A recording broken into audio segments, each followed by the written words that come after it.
Nakapaloob sa K-12 Basic Education Curriculum ng Department of Education ang Media and Information Literacy upang magabayan ang mga kabataan sa paggamit ng cyberworld at ng social media accounts. Ito ang balita ni Ann Panganiban.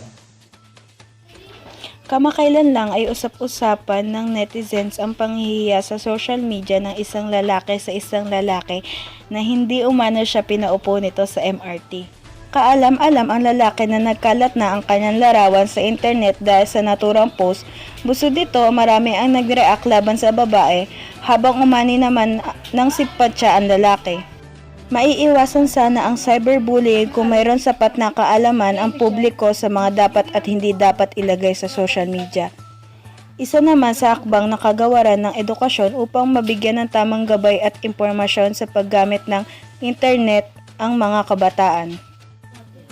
Ang pagdagdag ng Media and Information Literacy sa K-12 Basic Education Curriculum. Between grade 11 and 12 and another one sa Yun strand natin dati sa senior high school.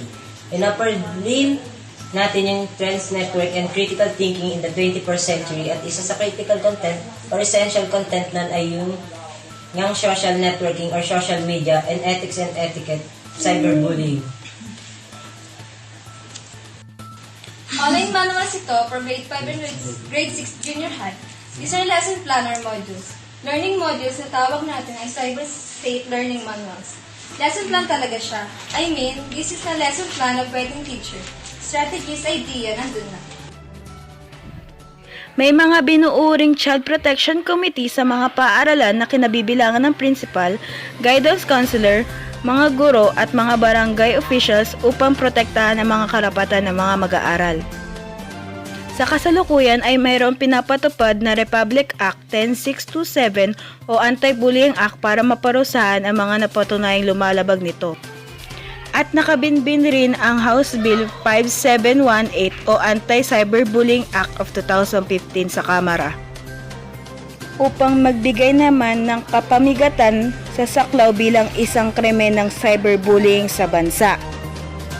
Sa mga kabataan sa cyberbullying, kung nagagabayan sila ng kanilang magulang sa paggamit ng social media accounts. Pa rin ang mga ito upang bantayan ang kanilang mga anak maging sa loob ng tahanan.